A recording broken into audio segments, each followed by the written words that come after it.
Asalaamu calaykum. Shaqadan la yaabka leh waxay ku dhacday 6 bilood ka hor. Waxaan joogay Elbow, New York. Waxaan rabnay u duulnaa California. Sawirka waxaa goynayay 5 ka mid ah saaxiibadii. Intii sawirka isku diyaarinaynay, aniga waxaa mid baadi suuli. Dhammaan qolka suuli waxay ku dadka saf ku jiraan. Markaas si waxaan u eegayna, waxaan ogaaday inay si degdeg ku yeekan suuli. Aniga soo diinaya isla xaqiiqada taman suuli ayaan waxa arkay haweeney ka shaqeynaysa dhanka shaqaalaha Elbow ka ahayd. Waxaan ka codsanay sheegto suuli fiiriya waliba si degdeg ah. Ayadu waxay ugu tiri midayna qofna u sheego asaatayda ku sheegi doona halka eeg halkii markaan eegay wuxuu ahaa albaab xiran waliba iga fog waan aydan waanu madcaliyay waxay waxaan u baahnaa suuli waxaan soo dhaqaaq dhanka goobti markaan imid albaabkii furayna waxaan dib u eegay albaabkii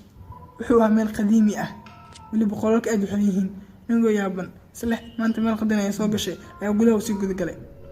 waxaan raadinay suuli aan helo dhammaan qolku waxaan ku xiran albaabadooda waxaan furo qol ka mid ah markaan soo guda galay waxay meel qadiimi ah oo wasaqaysan gubgeedba waxaan soo isla dhanka muraayadii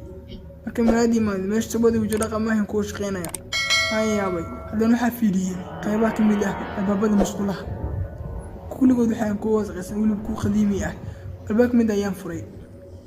tuuji musqusha ma ku shaqeynaya waliba wuxuu mid wasaqaysan gubgiisaba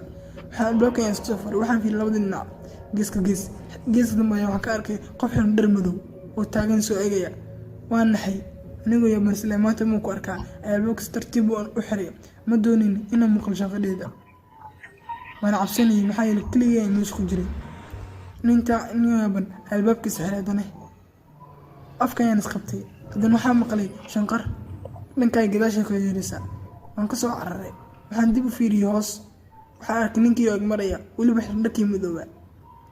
waan yaabay inuu isla maanta ma soo gacan gashay meeshaan ku soo gacan gashay ninkan maanta uu qabsan doonaa maxaa yeelay ma rabin inaan ka daawo saaxiibadii waxa uu soo dhaqaaq dhanka albaabkii anigoo soo ninkuu baxay marka albaabkii inuu isku dayo furmi karo waay saata waxaan arkay wajiga gagax badan oo korkay taagan soo fiirinaya waan naxay gabagayba waxa mid qoslaya nigoo shaqsan aad ma cabsanaya ayaan ka soo cararay waxaan soo cararay dhanka saaxiibadii markaan goobta imid anigoo naftuuraya daalanna saaxiibadii wuxuu yiri maxaa kugu dhacay anna wuxuu sheegay arintii ugu dhacday saat aamin waxaan u sheegay arintii ugu dhacday